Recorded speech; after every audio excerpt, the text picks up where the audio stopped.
Eric reka wenda tubane mbere ko tujya kuri iyi ngingo tuvuge kuri uyu minsi yombi nkuko uyu munsi wa 15 ari habiseri batangiye urugendo uyu munsi wa 16 niho inkingi y'igicu yatangiye kuyobora ubwoko bw'Abisiraheli bisobanuye iki rero bisobanuye ngo icyo byabibutsaga kwari uko batangiye urugendo ariko nanone bakaba barahawe n'ubuyobozi bw'Imana bwagombaga no kubabera uburinzi bubarinda ibigeneye n'akaga bari bagiye kujya guhorana uyu munsi wa none nkuko twabonye mu cyiciro cy'ubushize abantu benshi bafata Pasika bakavuga ko ari umunsi wo kugenza gute wo kuzuka ariko ntabwo ari byo kwari ko umunsi wo kuzuka wari umunsi w'umuganura umuganura ukuzunguza iseri ibi n'ubundi nkuko twabivuze ibi bikorwa kugira ngo byerekeze ku mihango ya gipagani bene abangaba bakunze kwizihiza by'umwihariko abavandimwe nyine biroma nibo bakunze kugenza gute n'ubundi nibo bazanye ibi bintu byo gukira Pasika muri iki gihe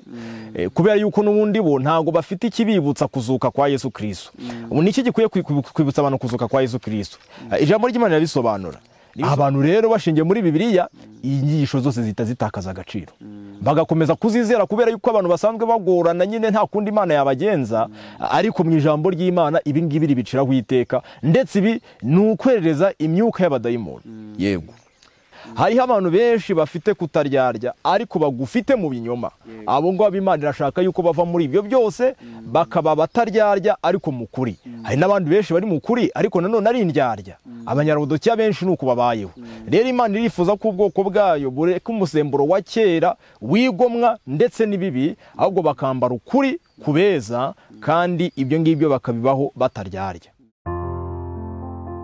Wibuke kwezi umunsi w'isabato iminsi 6 ujya ukora aba ari ukoramo imirimo yawe yose ariko uwa 7 ni isabato y'Uwiteka Imana yawe ntukagira umurimo wose uwukoraho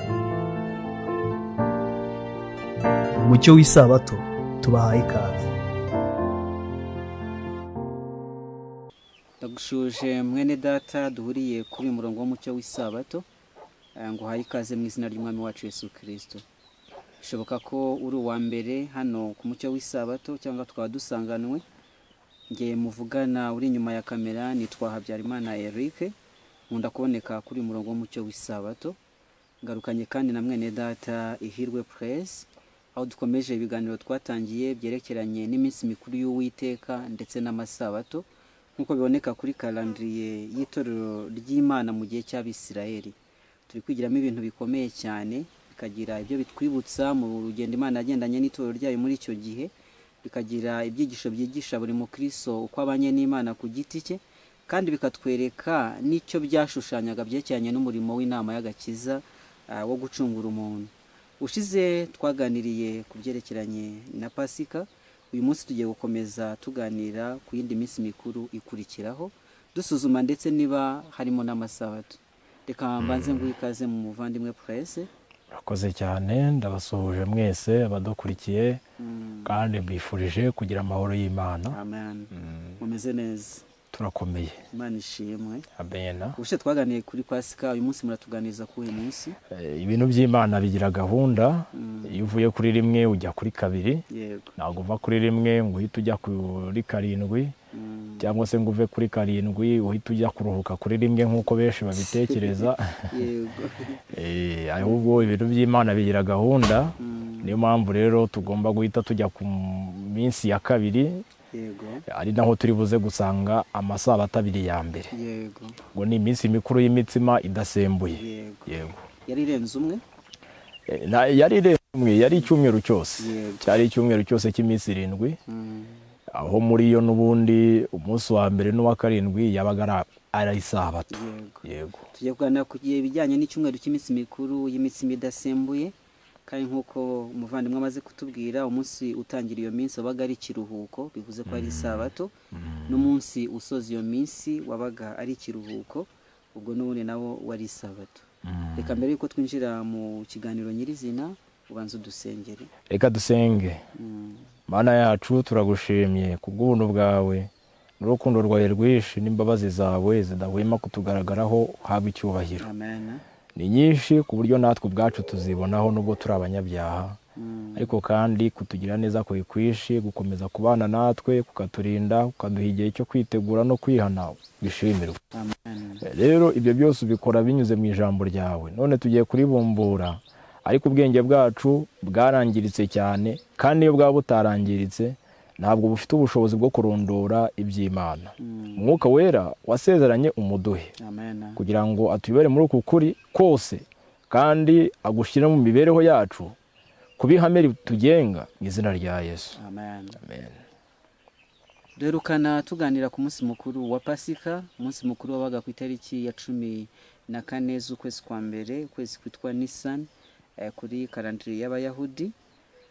Mbese iminsi mikuru idasembuye yo yamaraga icyo cyumweru yatangiraga ryari igasoza ryari? Murakoze cyane. Nta gushidikanya ko dushobora kubanza tukabisoma mu gitabo cy'Abalewi, igice cyaho cya 23, hereye ku murongo wa 6. Ijambo ry'Imana ritubwira ku munsi wa 10 w'uku kwezi wa 15 hatangira iminsi mikuru y'imitsima itasembuwe, muzamara iminsi 7 muyirya. Ku munsi yitangira mujye muteranira ku biteraniro ryera, ntimukagire umurimo w'ubugaragu muwukoraho. Muri iyo minsi uko ari 7 mujye mutambira Uwiteka ibitambo bikongorwa n'umuriro. Wa 7 ni uwo guterana kwera, ntimukagire umurimo w'ubugaragu muwukoraho. Ngira ngo ahangaha noneho tubonye itangiro ry'iyi minsi. Ku munsi wa 15 w'ukwezi kwa mbere, bukeye bwaho bw'umunsi bariye mu mwana w'intama wa Pasika. Umwana w'intama wa Pasika yatambwe. Nibwo iyi minsi mikuru y'imitsima idasembuye yagenje ite yatangiraga. Yego. Kandi twese ko amasabato abiri ya mbere muri ayo masabato ari tubona kuri kalendari y'Abisirayeli yabonekaga muri iminsi mikuru y'imitsima idasembuye. Yego rwose. Ubwo ku itariki ya 15 z'ukwezi kwa mbere byabaga ari konje. Kandi ku itariki ya 21 z'ukwezi kwa mbere nabwo byabaga ari konje, bisobanuye ko ari amasabato y'Uwiteka.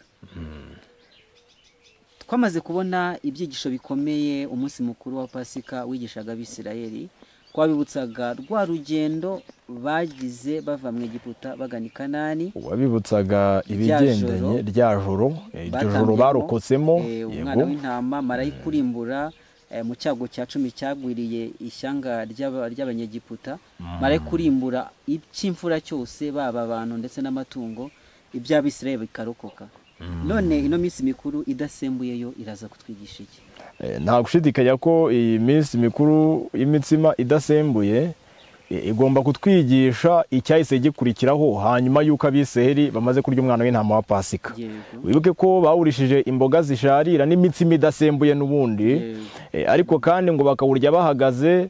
Ukurya bahagaze byerekanaga ko biteguye urugendo. Mu gitondo rero niho umumaro w'imitsima wahise ugaragara cyane. Iyo tubisomye mu gitabo cyo Kuva igice cya 12 duhereye ku murongo wa 37, hari amagambo batubwira. Abisirayeli bagenda, Abisirayeli barahaguruka bavira Mesesi bataha i Sukoti. Abigenzaga bari abagabo 6,000, abana batari mu mubare, kandi n'ikivange cy'amahanga menshi kijyana nabo, n'imikumbi n'amashyo by'amatungo menshi cyane. Botsa imitsima itasembuwe y'amarobe bavanye muri Egiputa atarotswa, kuko ayo marobe yari atasembuwe, kuko birukanywe muri Egiputa ntibazarire, kandi bari bataritekera icyo kurya cyose. Bivuze ngo bibutswaga kuva muri Egiputa. Yego. Iki nicyo cyabibutsaga.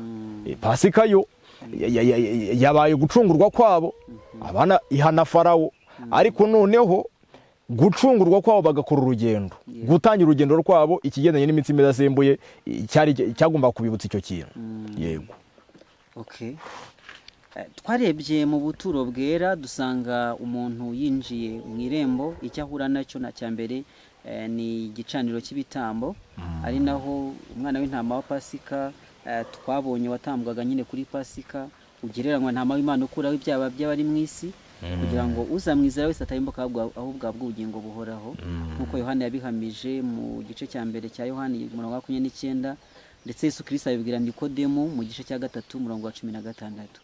None ibyerekeranye n'imitsima idasembuye, mbese twabona ikigeranyo cyabyo mu bikorwa byakorerwaga mu buturo bwera? uretse ko turi buze kwijyanisha hamwe n'undi munsi nanone turi buze kubona umunsi wo kuba umuganda w'umuganura, ariko ibyo byombi byerekezaga ku bigendanye no guhambwa ndetse no kuzuka kwa Yesu Kristo. Kimwe no guhambwa kwa Yesu Kristo, ibi ngibyo rero biri mu gikorwa cyaberaga ku gikarabiro. Yego. Igikarabiro byagendaga bite mu buturo? Mu gikarabiro niho umutambyi mukuru yazaga gukarabira amaraso y'igitambo yatambye yamugiyeho kugira ngo abone uko ajya gukora imirimo yahera. Ubwo rero uko gukaraba uyu munsi none biri mu ishusho y'umubatizo, bishushanya guhambwa ariko nanone ukanazuka. Yego. Uvuze iby'iminsi mikuru ibiri, icyambere ni cyumwe cy'imitsima idasembuye, cya kabiri ni umunsi mukuru wo kuzunguza iseri. Nawo wabaga uri muri cya cyumweru n'ubundi. Wabaga uri muri cya cyumweru. Kubera yuko wabaga ku munsi wa kabiri uvuye ku munsi bagizeho umwana w'intama wa Pasika. Ubwo ni umunsi wa gatatu, ubwo ni umunsi w'umwana w'intama wa Pasika n'uwa mbere. Hanyuma agacamo iminsi ibiri, umunsi wa gatatu ubwo ngubwo niho hazaga ari umunsi w'umuganura. Ibyo nabyo wenda dushobora kubisoma tukabijyanira hamwe Eric, kubera yuko bifite ukuri kumwe birimo birigisha. Hano mubare wa 23 n'ubundi umurongo wa 9, Uwiteka abwira Mose ati bwira Abisirayeli uti nimumara kugera mu gihugu nzabaha mugasarura ibisarurwa byaho, muzajye muzanira umutambyi umuganda w'umuganura w'ibisarurwa byanyu, nawe awuzunguriza imbere y'Uwiteka kugira ngo babere ituro ryemerwa.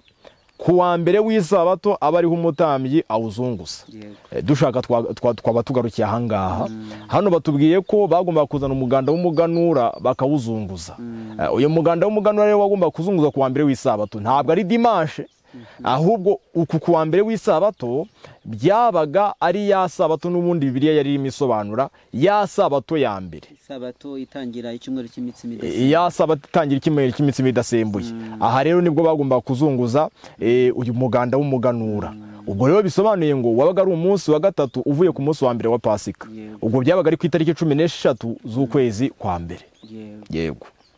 Ubwo maze kutwereka yuko umunsi mukuru wa Pasika twaganiriye ubushize ushushanya gupfa kwa Yesu Kristo, gutambwa kwe. Yego. Iminsi mikuru y'icyumweru cy'imitsima idasembuye gashanya guhambwa kwa Yesu Kristo. Kwa Yesu Kristo. Hanyuma umunsi mukuru w'umuganura wabaga ku munsi wa gatatu ukaba umunsi mukuru w'umuganura waga ku mukuru umunsi wa gatatu nta gushidikanya ko ari ukuzuka kuko nicyo kintu cyabaye. Ndetse igihe kenshi Yesu yaravuga ngo umwana w'umuntu azabambwa yicwe ku munsi wa gatatu azuke, aho byari byanditse n'ubundi muri iyi minsi mikuru byari bihanditse kubera yuko ibi ngibi bitabaye kuzuka kwa Yesu Kristo nta kindi byabisobanuye. Eric, reka wenda tubane mbere ko tujya kuri iyi ngingo tuvuge kuri uyu minsi yombi, nkuko uyu munsi wa 15 ari Abisirayeli batangiye urugendo. Uyu munsi wa 16 niho inkingi y'igicu yatangiye kuyobora ubwoko bw'Abisirayeli. Bisobanuye iki rero? Bisobanuye ngo icyo byabibutsaga kwari uko batangiye urugendo, ariko nanone bakaba barahawe n'ubuyobozi bw'Imana bwagombaga no kubabera uburinzi bubarinda ibigendanye n'akaga bari bagiye kujya guhura nako. Yego. Ibintu abantu bakeneye kubyumva neza. Reka tugaruke gatoya ku munsi mukuru, kuri no minsi mikuru y'imitsima idasembuye. No minsi mikuru itwereka ibyo guhambwa kwa Yesu Kristo. Yego. Turabibona yuko ku itariki ya 14 Nisani muri 31 Yesu Kristo yapfiriye i Karuvari, kandi kuri iyo tariki ya 14 amaze gupfa ashyirwa mu mva ya Yosefu.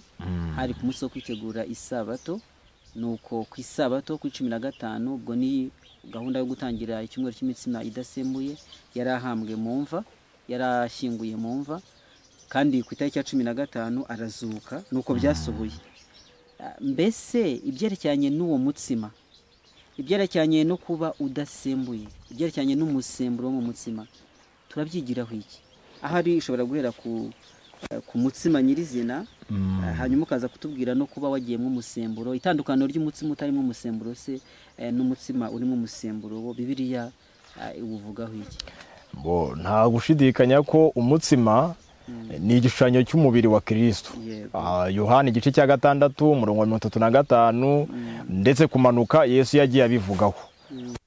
Kwanda tukazirikana ayo magambo.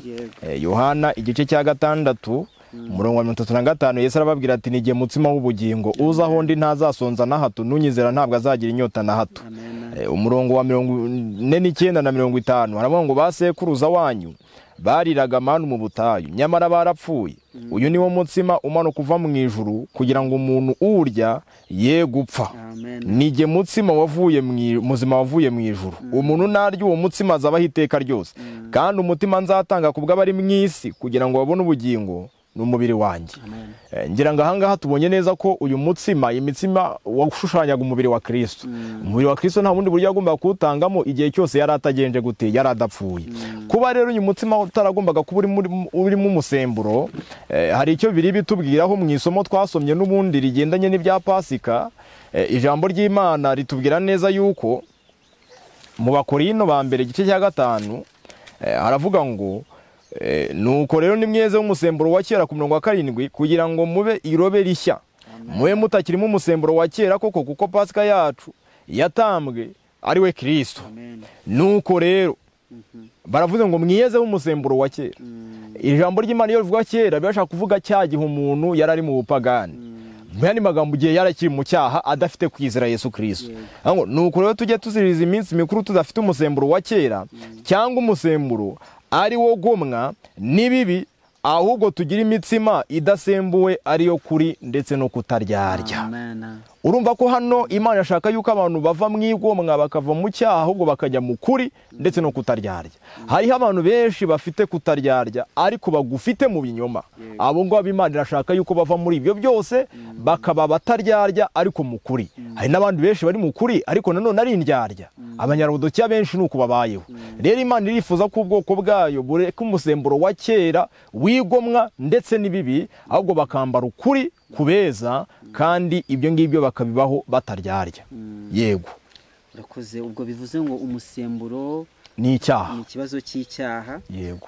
Mu gihe umubiri twamaze kubona ko ari umutsima n'umubiri wa Kristo. Yego, ari umubiri wa Kristo. Ijambo ry'Imana ryarabihamije mu byanditswe byera yuko umutsima w'ubugingo Yesu Kristo yabaye mu isi ariko ntabwo yabonetswemo n'uwo musemburo. Ntabwo yigeze akora icyaha.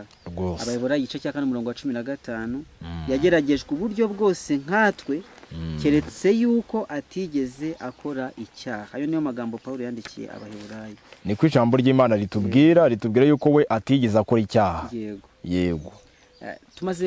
Nari maze kubivuga mu kanya yuko Kristo yapfuye harimo imyiteguro y'Isabato. Twenda kugera ku munsi w'Isabato, mu gutangira umunsi w'Isabato. Ariko kandi byahuriranye Isabato yo ku itariki 15 z'ukwezi kwa mbere muri 31 yabaye amasabato birahuriranye. Isabato itangira icyumweru cy'imitsima idasembuye ndetse n'Isabato isanzwe, Isabato y'umunsi wa 7 mu minsi igize icyumweru. Mbese ko guhurirana ko byapfuye kubaho gusa cyangwa hari icyo bibasha kungura Imana kubyerekanye n'inama y'agakiza? Nta gushidikanya ko bitapfuye kubaho gutyo, ahubwo n'ubundi byombi byagombaga kwigisha ukuri kumwe noneho kuri iyo ngingo. Hari igihe abantu bajya bavuga bati kuremwa ni gufite agaciro gakeya, bityo gucungurwa kumva nicyo barimo bararirimba cyane ati gucungurwa.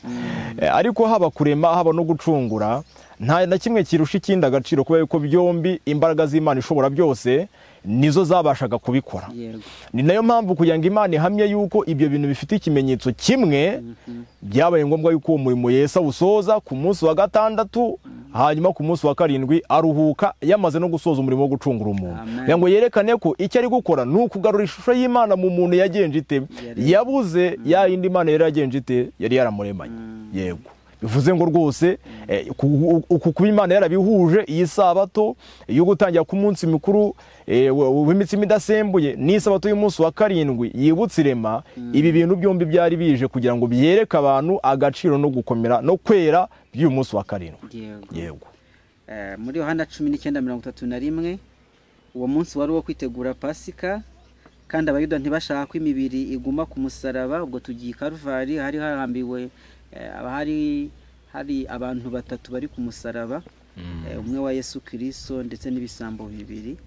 Abayuda ntabwo bashaka ko imibiri iguma ku musaraba ku Isabato, kuko iyo sabato yari umunsi mukuru, niko gusaba Pilato kubavuna amaguru ngo babamburwe. Biragaragara ko hariho ihubi muri uwo munsi. Isabato yenda gutangira, nuko bajya kuvuna amaguru. Inkuru ntabwo turi buyikomeze, abantu bashobora kuyisomera muri Yohana 19 yuko basanze Yesu Kristo amaze gutanga, bavuna amaguru y'ababandi kugira ngo bapfe vuba bajye kuhamba. Nuko Yesu arahambwa mu mva ya Yosefu.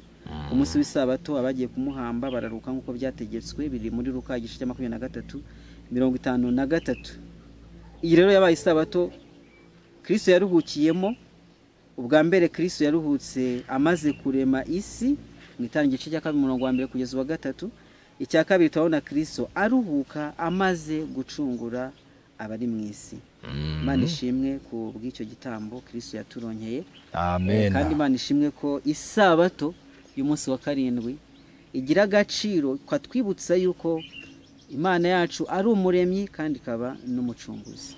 Reka tugaruke kuri wa munsi mukuru, umutsima w'umuganura cyangwa mbere yuko tuhajya Eric, icyo kintu uvuze cyuko Yesu atigeze avunika amagufwa, ni ikintu cy'ingenzi kuko Bibiliya yari yarahanuye neza yuko nta gufwa rye rizegera rivunika. Kandi ntabwo umubiri we wigize ubora kubera yuko nta cyaha yari afite. Ndetse twereka yuko koko ibi byagomba guza n'uyu munsi neza. Kuri uyu munsi wa 15 nibwo Abisirayeli bari barajyanye amagufwa ya Yosefu bagiye kuyashyingura.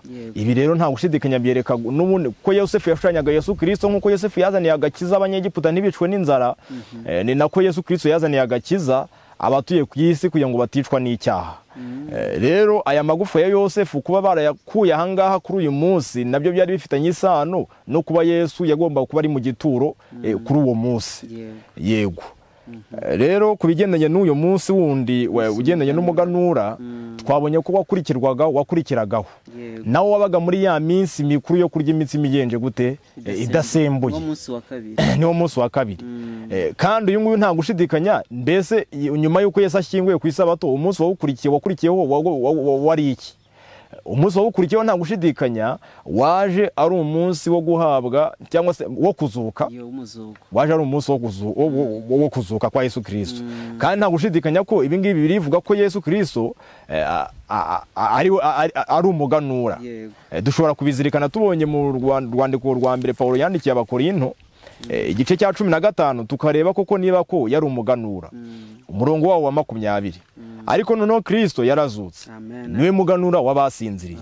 Impamvu birivuga ngo niwe muganura kuko umuganura ni ibintu biyeze bwa mbere. Ntago ari uko Yesu ari we wazutse bwa mbere ngo ajye mu ijuru. Mose yazutse bwa mbere, ahubwo nuvuga ngo niwe agakiza kagenje gute niwe kuzuka bikomokaho.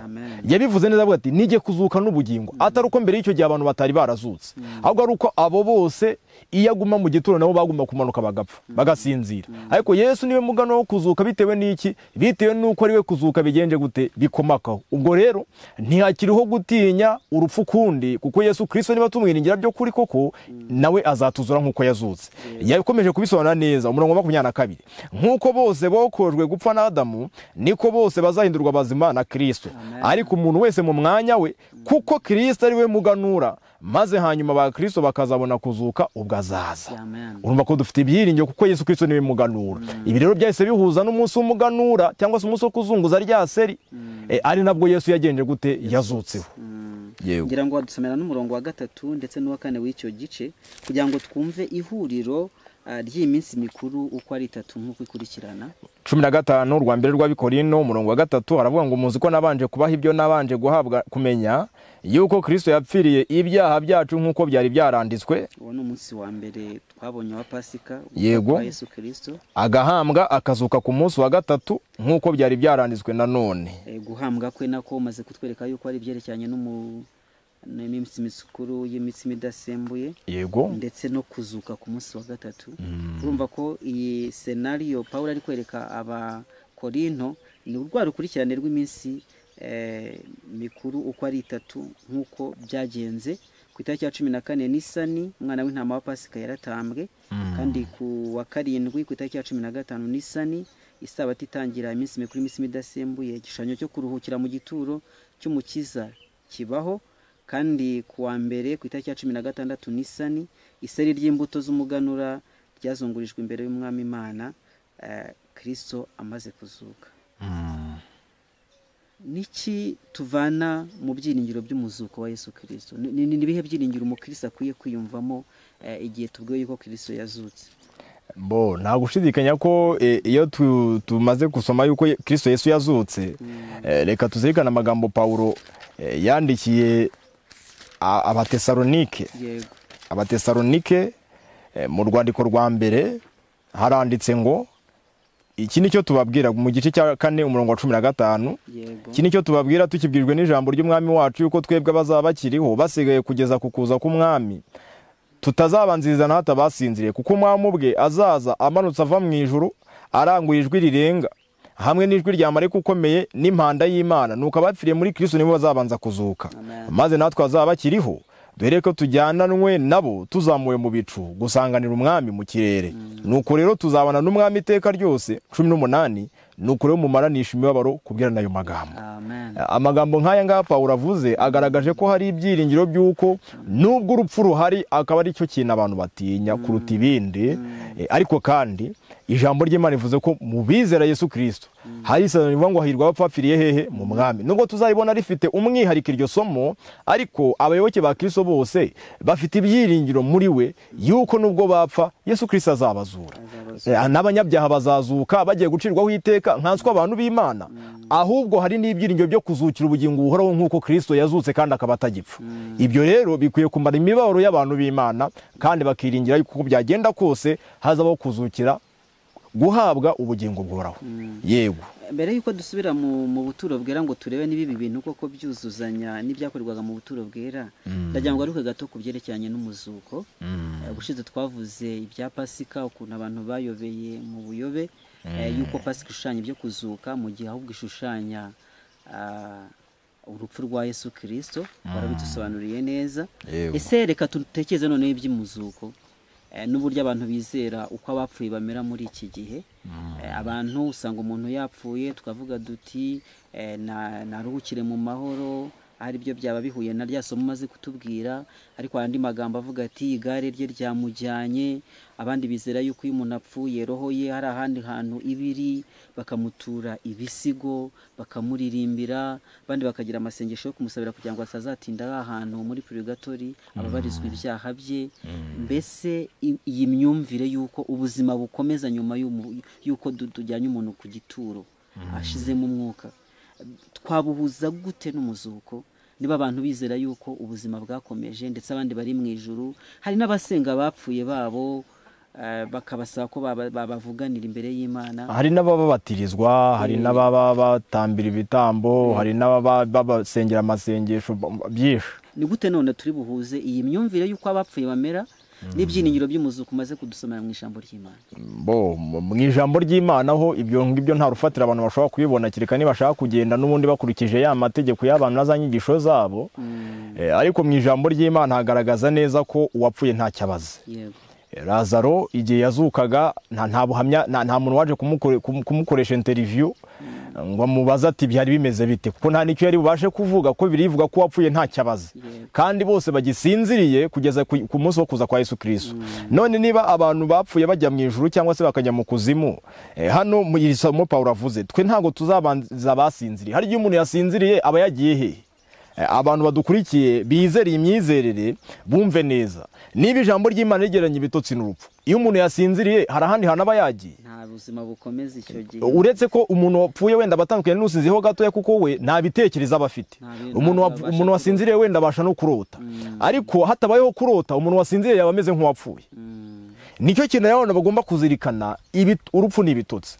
Nk'uko umuntu wasinziriye nta handi hantu aba yagiye, tinya yuko nta muntu na Satani ayobya asinziriye, nkanswe kujya kubabazwa.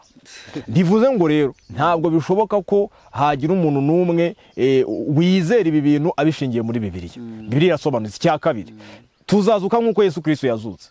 Igihe Yesu yazukaga yabwiye Mariya ati ntunkoreho kugira ngo ntarazamuka ngo ujye kwa data. Ariko wenda ibingibi mbere yuko tubivuga byari bihuje n'ubuhanuzi, kuki Yesu yazutse ntahita azamuka ngo ajye kwa data ku kanya. Ibintu by'Imana byose bigira gahunda. Nk'uko Yesu yapfuye ku isaha ya saa 9 ariyo saha umwana w'intama wa Pasika yatambweho, ni nako yagombaga kujya imbere ya data ku isaha bari basanzwe bazungurizaho iseri igihe cyo gutamba igitambo cyane mu gitondo.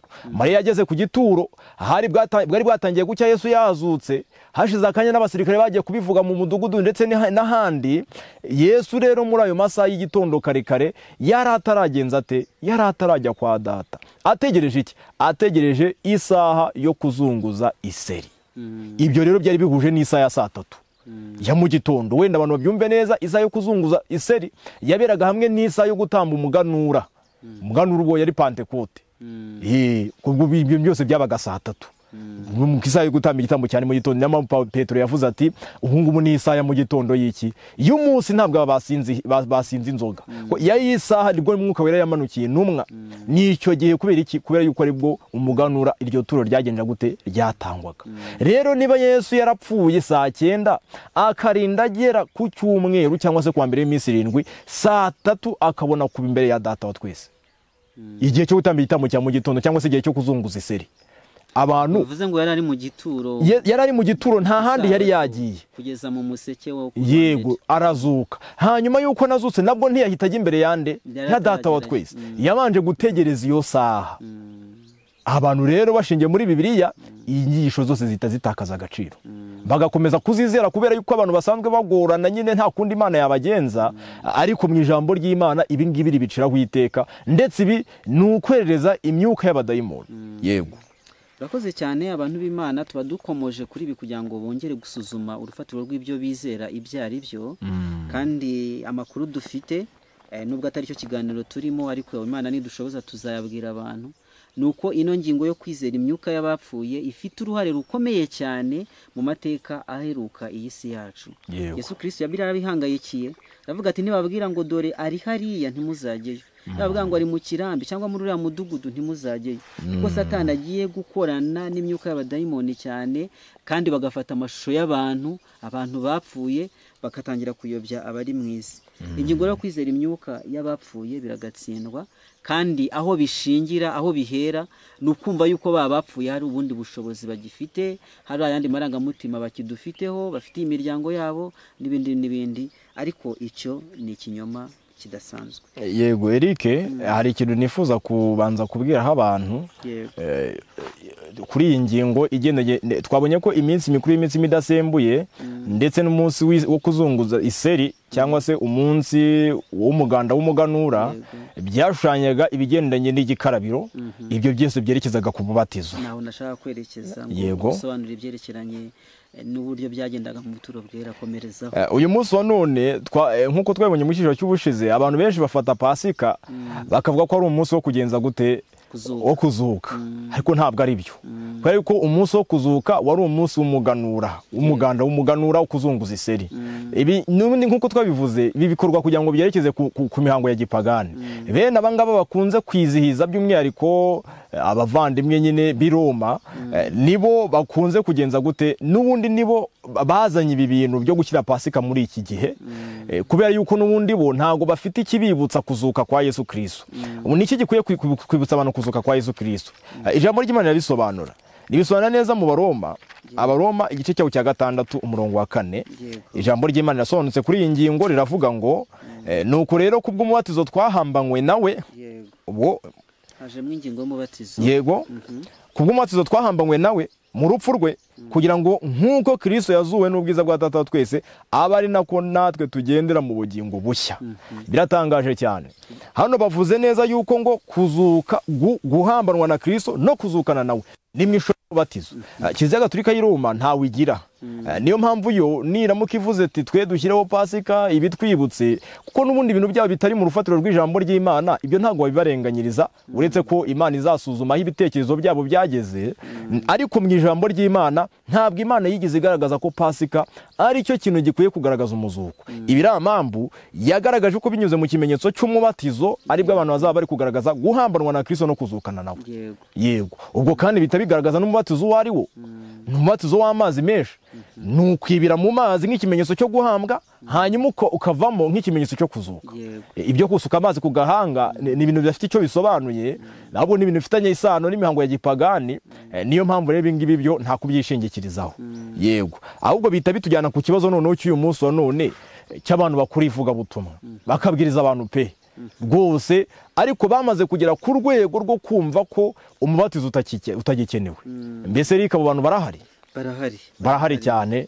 bareze muri iki gihe bareze kandi n'ababwiza b'inyangamugayo nabo ushobora kubona ari nta makemwa rwose icyo kibazo baragifite ariko umubatizo ni ingingo abantu badashobora kubona uko bakwepa mu ijambo ry'Imana rwose nta muntu n'umwe ushobora kubwiza ubutumwa bwiza ngo abure kubatiza umuntu kubera iki Yesu yavuze ngo umuntu wese utabyawe n'amazi n'umwuka ntabasha kwinjira mu bwami bw'Imana hari igihe abantu babisobanura bakahita bavuga ngo ari amazi ni ijambo ry'Imana hanyuma ngo umwuka akaba umwuka ariko umwuka wera amagambo abwiye niyo mwuka kandi niyo ki niyo bugingo umwuka rero niwe wuriye nyine uboneka mwaho amazi ari ku ruhande bene data kandi amazi agomba kuba ari aya mazi afatika Yesu yabwiye Yohana ngo witekereza yuko bihagije kuba nzabatirisha abantu umwuka wera gusa ahubwo ndaje nanjye kugira ngo mbatirishe amazi Yohana yarashatse kwanga avuga ati ko nari nkwiye kuzukambatiza ubwo yagomba kumubatirisha uwuhe ntabwo ari amazi Yohana yavugaga yari mwuka wera ariko Yesu aramubwira ati oya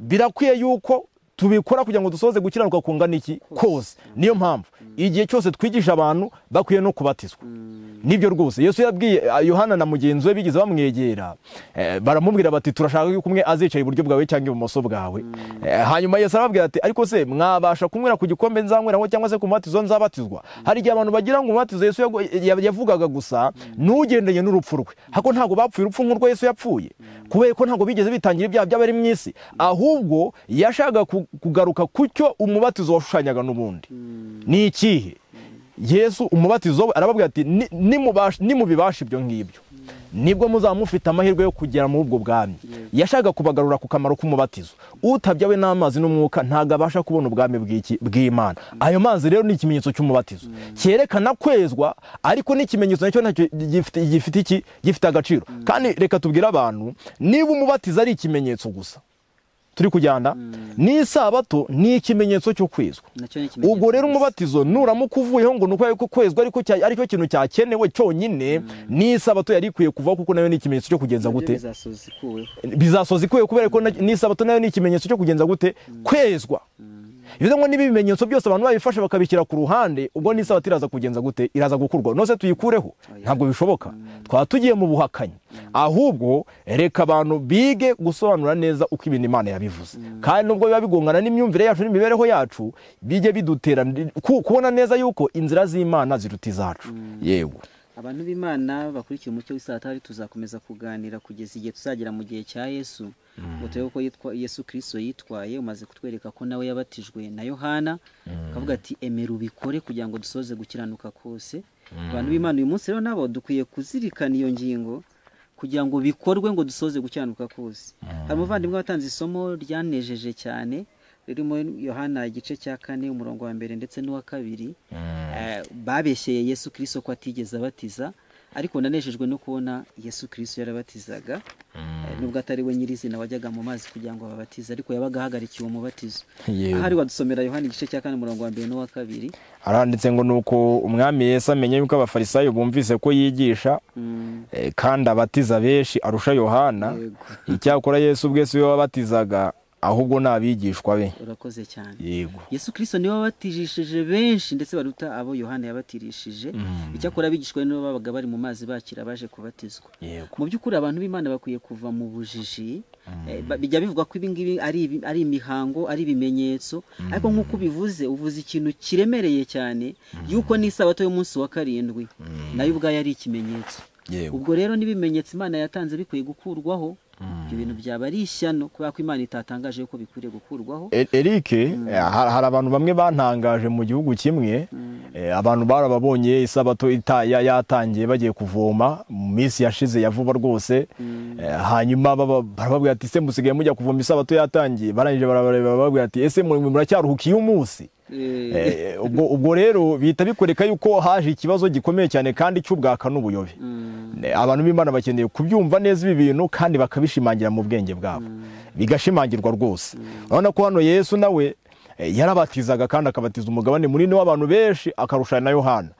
Ariko icyitonderwa, mbese Eric, kuba umuntu wenda runaka ufite ukuntu mutekereza yuko yaba atagenda mu bintu neza cyangwa se ari umunyabyaha, ibyo byakuraho kutakubatiza? Ushingiye kuri isomo dusomye ry'abigishwa ba Yesu.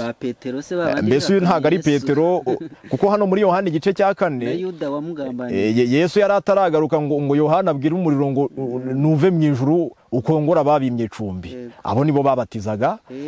Hano hari harimo ba Toma batiringiraga na rimwe, abo nibo babatizaga. Turi hano muri Yohana igice cya 4 abantu babyumve neza.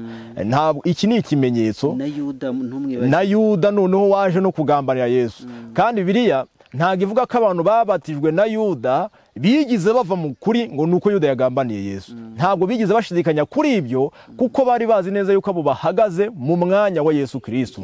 Kubwo kwizera basingiraga yuko Yesu Kristo ari urimo kuri ibyo ngibyo. Igihe Yohana yashaka kwanga, abonye yuko ari umunyabyaha, Yesu akamukiranutsa aramubwira ati mbatiza. Yesu ati oya, na Yesu ubwe yabatijwe n'umuntu w'umunyabyaha. Rero reka abantu bige kumvira iby'Imana yavuze, batitaye ku mpamvu runaka zo gutekereza uko bagenzi babo bari, ahubwo batekereza uko Imana ishaka kubamira. Yego Praise, ibi bintu turi kubivuga, abaguye no muri ayo moshya y'umubi ari n'abantu batubwirije bakatwigisha ijambo ry'Imana, bakadukundisha umurimo w'ivugabutumwa turi gukora uyu munsi, ku buryo no kubakosora nk'abakuru bisa nk'ibigoranye. Ariko ijambo ry'Imana rivuzwe dukwiye kuryemera rwose. Nanejejwe n'imibereho ya Kristo, kandi niwe dukwiriye kwigiraho, niwe cyitegererezo cyacu.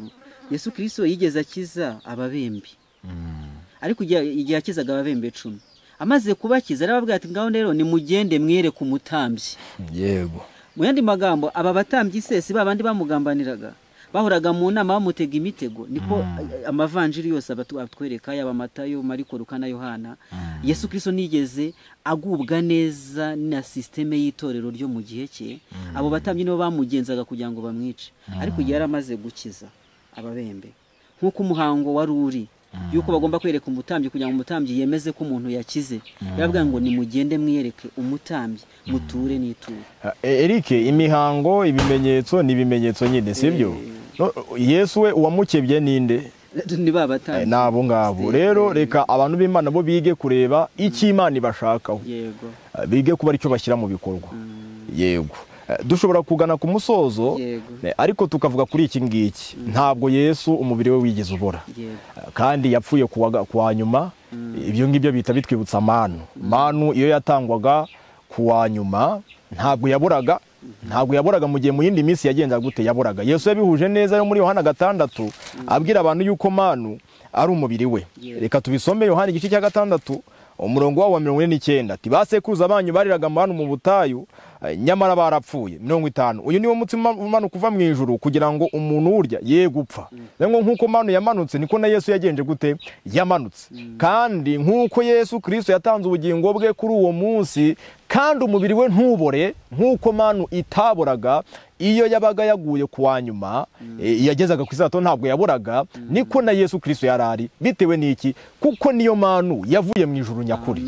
Ndetse ibi kugira ngo byumvikane neza, niryari abantu barekeyeho kubona Yesu. Yesu yabivuze neza muri Yohana igice cya 14 avuga ati hasigaye umwanya muto ya abisi nibaye bakigenje gute bakimbona. Tom aramubaza ati bigenze bite kugiye kutwiyereka ntiwiyereka abisi? Niki Yesu yavugaga? Iyi manu nkuko itigeze yongera kuboneka kuva ryari. Mbese niryari manu itigeze yongera kuboneka? Abisirayeli bamaze imyaka 40 barya manu, ariko barapfuye niko ijambo ry'Imana ritubwira. Reka tuzirikane iby'iyi manu muri Yosuwa igice cyaho cya 5 haranditse ngo nuko abisirayeli babamba amahema i Gilugari baziriza Pasika ku munsi wa 14 w'uko kwezi nimugoroba mu kibaya cy'Yeriko. umurongo wa kangahe? Umurongo wa 10 niho ndi gusoma. Umurongo wa 11 ubwo Pasika barayizirije ku munsi wa 14, 11 bukeye bw'uwo munsi, uwo munsi nyine bawuryaho ibigugu by'ingano zo muri icyo gihugu n'udutsima tudasembuwe n'ibigori bikaranze. N'umunsi wa 15 ari wo munsi wo kurya imitsima igenje gute idasembuye. Nuko bukeye bw'uwo munsi baririyeho ibigugu. Ubwo n'umunsi wa 10 na kangahe wari umunsi wo kuzunguza rya seri, ari wo munsi ushanya umuzuko. Muri icyo gihugu manu ntiyongera kuboneka, abise ntibongera kubona manu kundi, ahubwo uwo mwaka barya imyaka y'igihugu cy'i Kanani. Izi somo Yesu yavuze ngo hasigaye umwanya muto abisi ntibabe bakimbona. Nta gushidikanya ko kuva ku munsi Yesu yazukiyeho ntabwo abisi bogize bongera kumubona. Nta muntu numwe w'isi yigize yongera kwiyereka, yiyeretse gusa abigishwa be. Nkuko rero manu yarekeye aho kuboneka kuri uyu munsi wa 16, ni nako cyangwa se umunsi w'umuzuko, ni nako abisi batigeze bongera kubona Yesu Kristo. Ariko ku bana b'Imana bo iyi manu yakomeje kubana nabo kubwo kwizera, kuko mu buturo bwera yari igenje gute yari ihari, kandi abakurikira umurimo wo mu buturo bwera bagombaga kuyibona bakayigabanaho. Yego. Ndagushimiye muvandimwe, tuganiriye amagambo akomeye yerekeranye n'iminsi ibiri ukurikira umunsi wa Pasika. Ni icyumweru cy'imitsima idasembuye ndetse n'umunsi w'umuganura wabaga ku munsi wa kabiri wo muri icyo cyumweru cy'imitsima idasembuye. Tubonye yuko ibyabishushanyaga byasohoreye mu gihe cy'umuzuko ndetse mu gihe cyo guhambwa ndetse n'umuzuko wa Yesu Kristo, kandi tukabisanga no mu byakorerwaga mu buturo bwera, aho twabonye igikarabiro gishushanya kirimo amazi, guhambwa ndetse no kuzuka. Kandi Pawulo yabisobanuriye neza mu Baroma igice cya 6. Yego. Niba nta kindi ufite cyo kongeraho kuri aya magambo cyangwa se no kurarikira abantu b'Imana kugira ngo bagire icyo bitaho, wadufasha gusenga. Reka twongere kwibutsa abantu b'Imana ko bagomba kwita cyane kuri iri jambo, ku byo bumvise bakabyakira kugira ngo badatembanwa bakabivamo.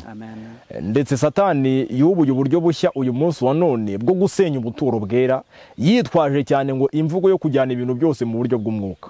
Imana iturinde ubu buyobe kugira ngo tudahusha intego y'agakiza kacu. Mu izina rya Yesu kadusenge. Mana yacu turagushimye, uhabwe icyubahiro. Tunejejwe nuko wongeye kutwigisha, ukaduhugura nk'abana batoya kugira ngo dusobanukirwe n'ibyo urimo uvuga. Ubuntu bwawe butubeho, kandi uturinde gutembanwa n'imiyaga y'inyigisho biriho, ahubwo tubashe kujya mbere dusoza agakiza kacu dutinya kandi duhinda imishyitsi, kuko tuba turimo tuvuga ibyawe kandi dukora ibyo wadushinze. Ngaho rero buri muntu wese umuhe kwita ku bugingo bwe no ku iherezo ryabwo, kandi ayoborwe n'ijambo ry'Imana mu kugira ngo azagire iherezo ryiza, mu izina rya Yesu. Amen.